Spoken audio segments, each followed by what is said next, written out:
Alrighty, so I figured I'd do kind of an in-depth tour on this car. So this car obviously is a Bluesmobile, the Bluesmobile Replica and Tribute car. It started out life as a 1977 Dodge Royal Monaco Brougham. Had the saddle tan beige exterior paint, had a matching vinyl roof, and a matching interior. All things considered, perfect basis for a Bluesmobile, despite it being a 360 car. So, as far as my history with this car is concerned, and my knowledge of it, it stayed pretty much a local car to central Wisconsin, central Wisconsin in the Chippewa Valley. So Durand, Eau Claire, Chippewa Falls, Wisconsin. It's pretty much a mainstay car. I want to say it spent pretty much all of its life down in Durand. As during probably the early to mid 2000s of this car. That's my rough estimate. It went from the bone stock 77 Royal Monaco into a Bluesmobile clone for the Blues Society of Chippewa Valley, and to be pretty much the staple mate and promotional vehicle for Blues on the Chippewa, which is a free annual event for blues music down in Durand. So the car went through that phase, and of course, with nonprofit groups, they need sponsors. So the car pretty much had a NASCAR style livery with how many sponsors it had. It's neat. For me, my intentions were to make it more movie accurate, make it more personalized when I bought it last year, or 2 years ago, since it's now 2024. But that was my main goal with it. But just so the car could stay on the road and attend all these events, they needed to have sponsors on it. And if you got real up and close, you can still see some of the sponsors that are still on the car and a lot of the scripts. There's still some stuff I'm going to keep like that, just to preserve its history. And Durand, this was the chief's number, Durand Police Department, and that was his number, 42. So it's kind of neat to have this much history in a car.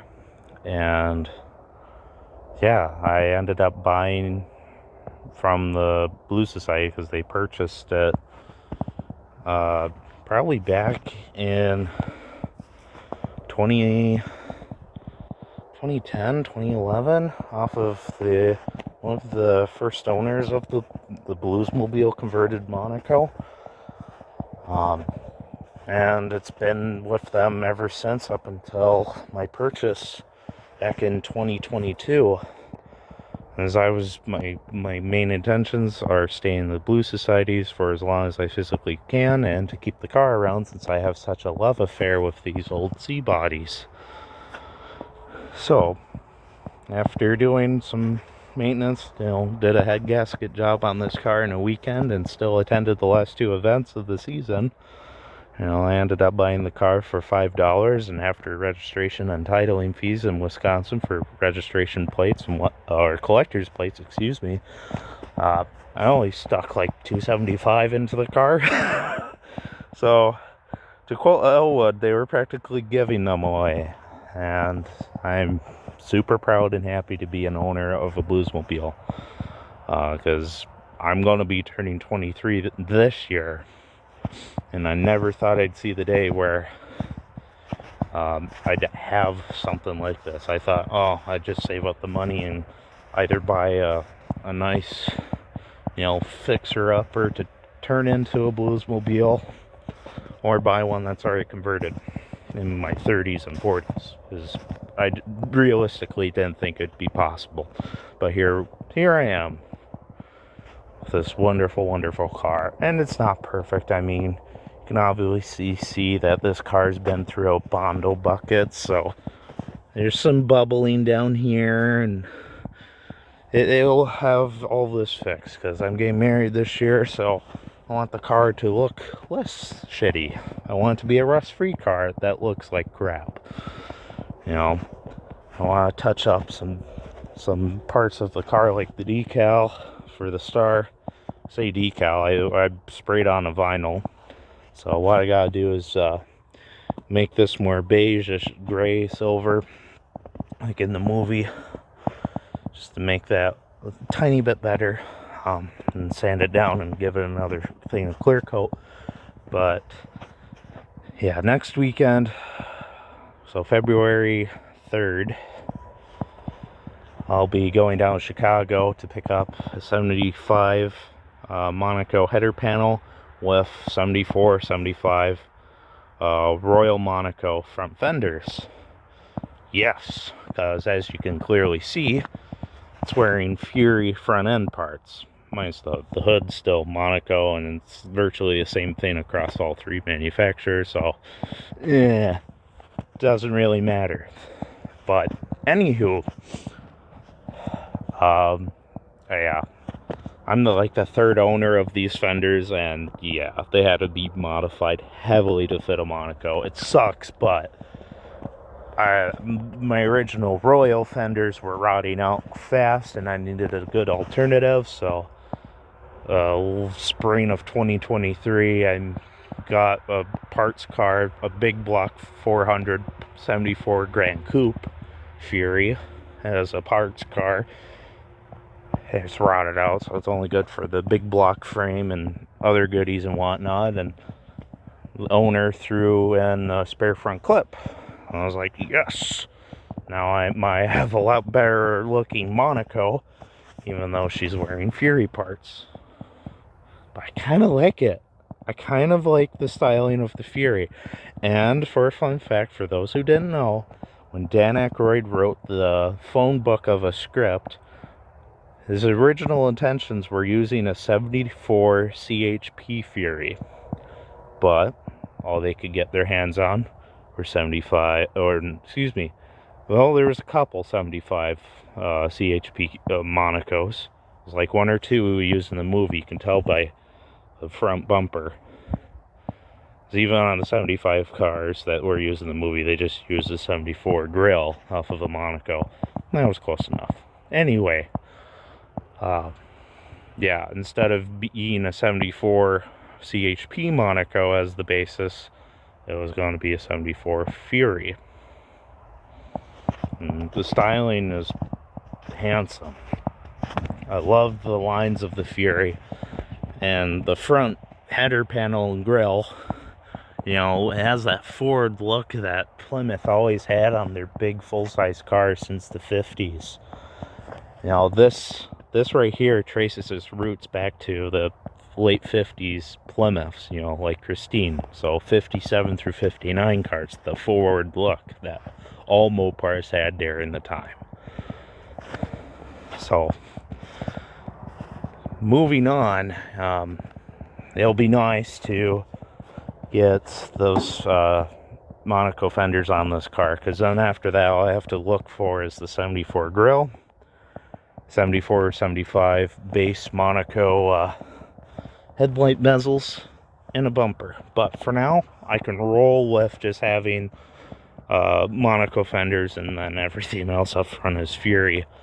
Again, I don't mind the look. It looks neat, and some previous owner masked it so it looked more like a Monaco at afar and a distance, so went all the way back to the edge of my property.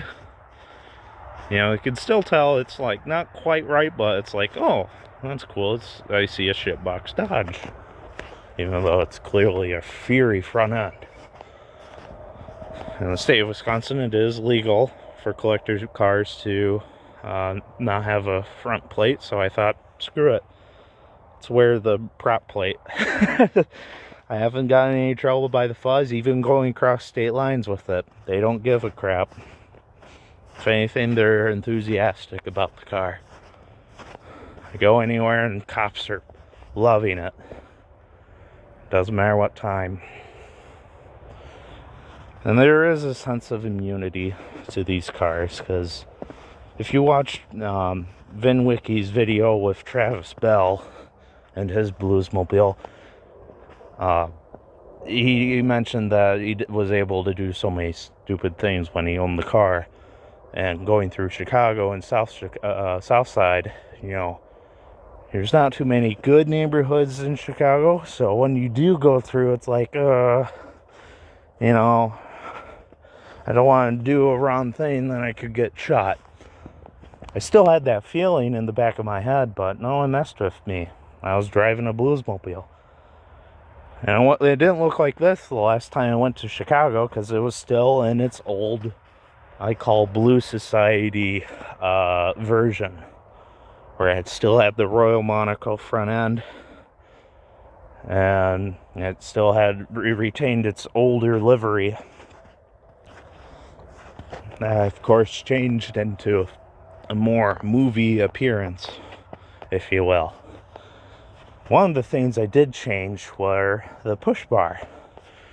And the push bar was just a tiny bit wider.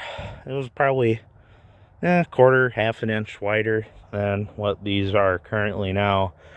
And they looked alright. They were super functional, and these are still functional, but they were just way too wide for a Bluesmobile. I know the bars are just a little bit shorter on Bluesmobiles, but I don't mind it. It looks good enough. I have big old rubber pads, pretty much the same crap you put on a loading dock on a warehouse.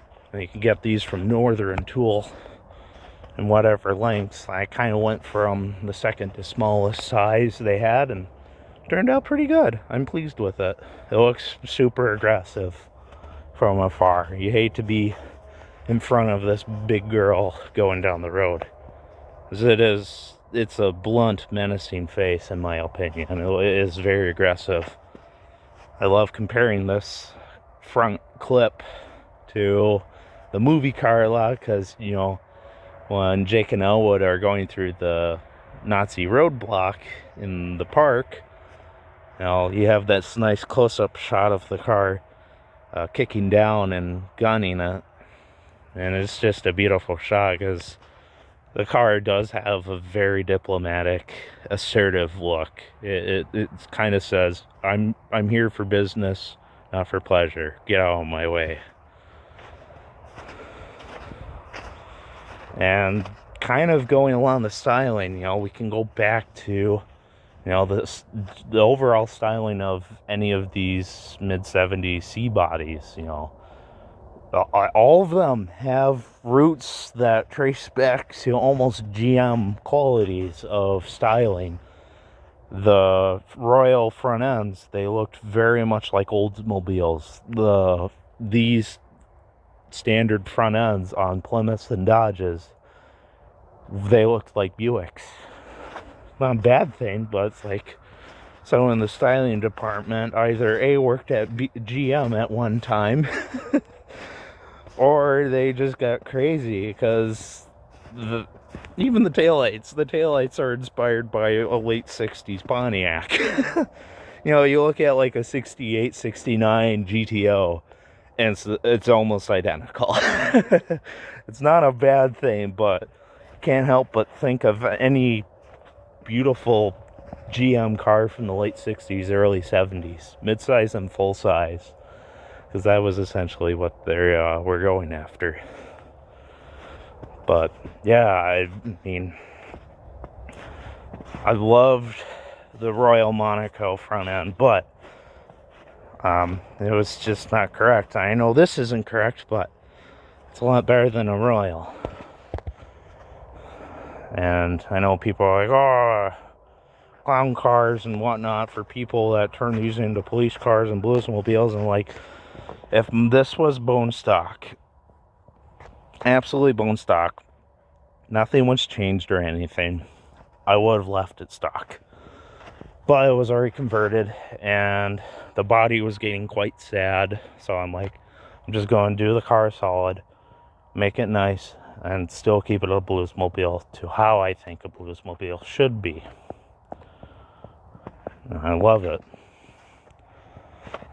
You know, people are going to nitpick the car because it isn't perfect, but the car isn't designed to be movie accurate. If I was going for that look, I would have had it done by now. But I'm not. I'm trying to do it on a budget because I'm in my early 20s and it just makes better sense. So, another thing, I had to deal with the front clip because my Royal came with these stock, and yes, the CHP cars were elite cars, or they didn't have these. I do like them though. They do make the car look a little classy. So with a little help from my father, whenever I took the car out to my parents' place, I'm like, oh, well, I'd like to mount the fender mounted turn signals. I was like, okay, yeah, we'll just take measurements off of your 74 Grand Coupe. And I was like, oh, perfect. Got them measured, got them drilled, and God, they're super functional. You know, to do up all the lights up front and the bumper and the side markers, you know, Brian Scanlon, he had a wonderful post. He's the owner of the famous Chicago Bluesmobile. It's a wonderful, wonderful replica. One of the best, in my opinion. But, yeah, I used a lot of the stuff I had to do with my car. I pretty much referenced on his page and blog posts that he has on his website. Even the spotlight, because you could see where it was mounted in the past so many times. It first started here, then went up to here, and then it finally got where it needed to be after I bought it. It's the lawn post Unity S6 spotlight. Looks handsome. At the moment, it's not functional, but if it looks the part, still kind of moves around. I gotta clean it up on the inside and re-grease it, so it's a little stiff. Then I'll get a new light for it and wire it up, and it should be a functional alley spotlight, just like in the film. But yeah, at some point, love to meet Dan and Jim, aka Elwood and Z Blues. Just love to meet them, share stories, maybe get an autograph.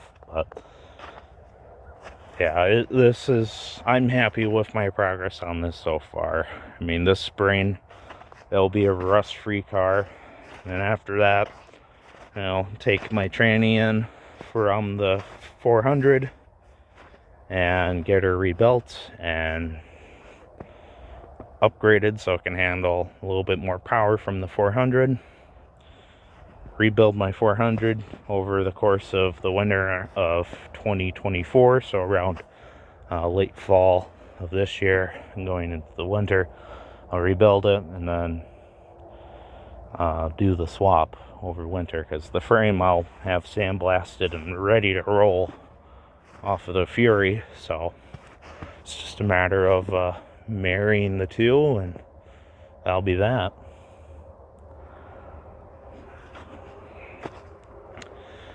And for those who are on YouTube and look up Bluesmobile builds and whatnot, of course you see Video Bob.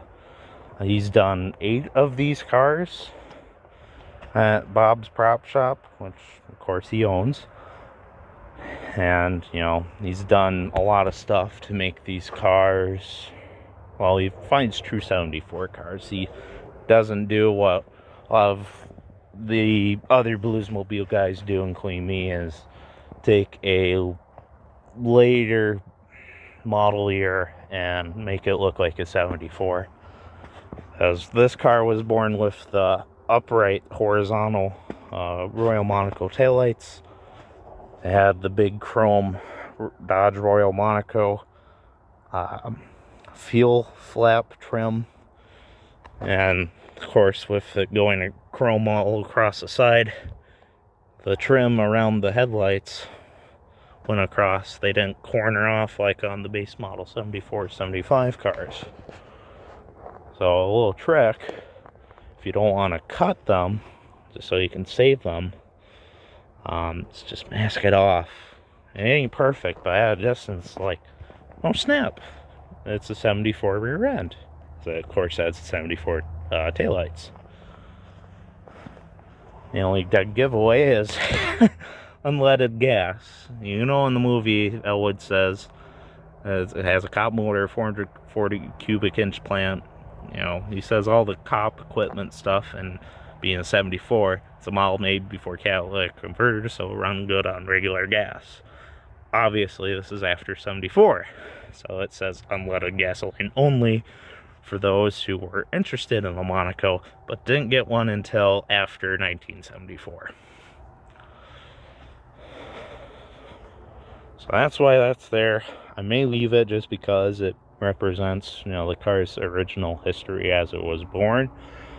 But to make it correct, I'd have to remove it, but I may just leave it. And of course, you know, in my first video I uploaded to the channel, I briefly mentioned, you know, fixing these, because this is still a solid bumper. I just gotta get rid of all this shit, clean it up, weld it, prime it again, and just paint it metallic silver like I did on the bumperettes up front. You know, this, I just clean this up, mask it, spray this section black.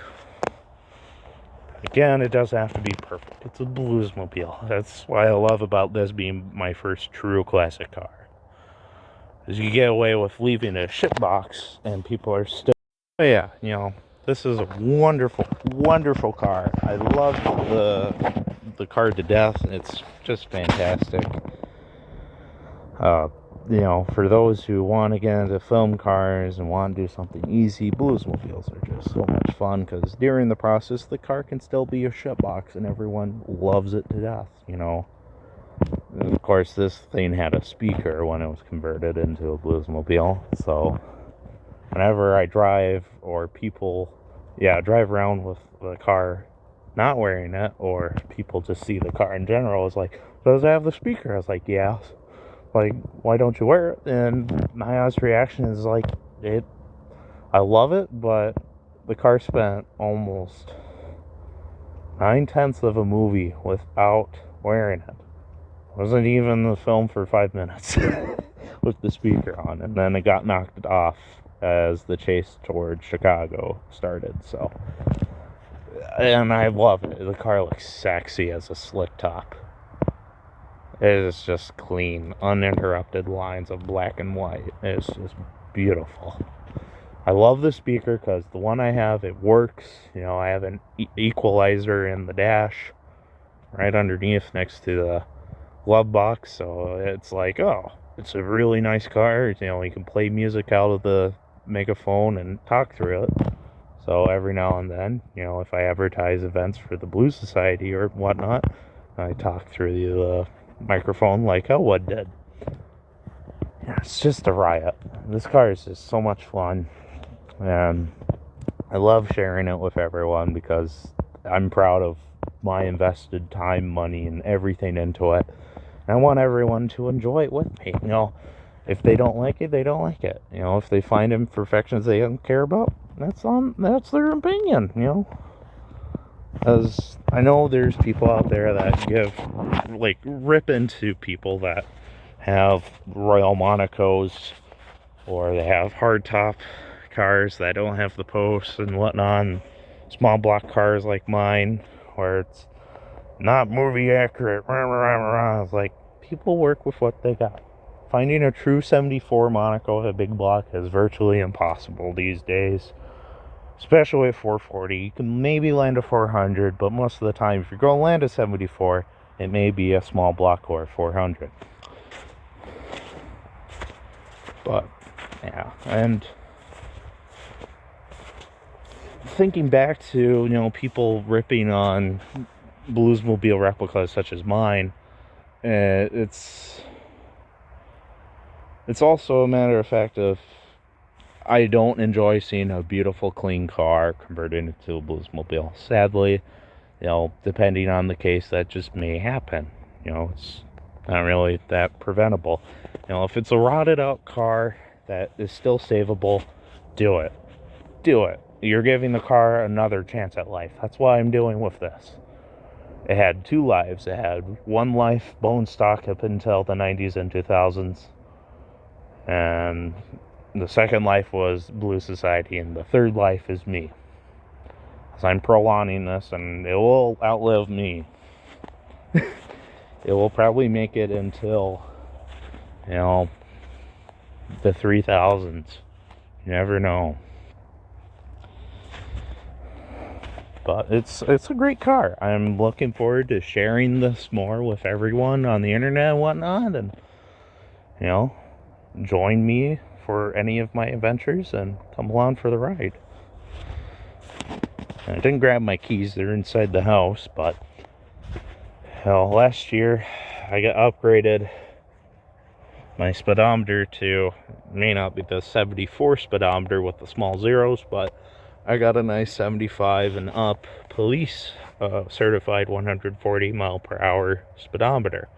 I also found a nice Cordova wheel to paint saddle tan. So on the inside, it looks pretty good. Now the rear bench is in immaculate condition. It's just dirty. No one really sits back there. And the front seat is great, apart from the driver's side. So I'm gonna find a reupholstery shop either this year or next year to do my front bench. Maybe they can replicate the pretty royal and royal pattern on the seat, and it will just be a wonderful machine inside and out. But yeah, when I go down to Chicago February 3rd, I'll take some videos, and when I get back I'll probably upload a few mini episodes or a big old episode of my adventures, and, you know, keep you all updated. So until then, take her easy, and if you can't come home, can't stay here. So until next time, goodbye.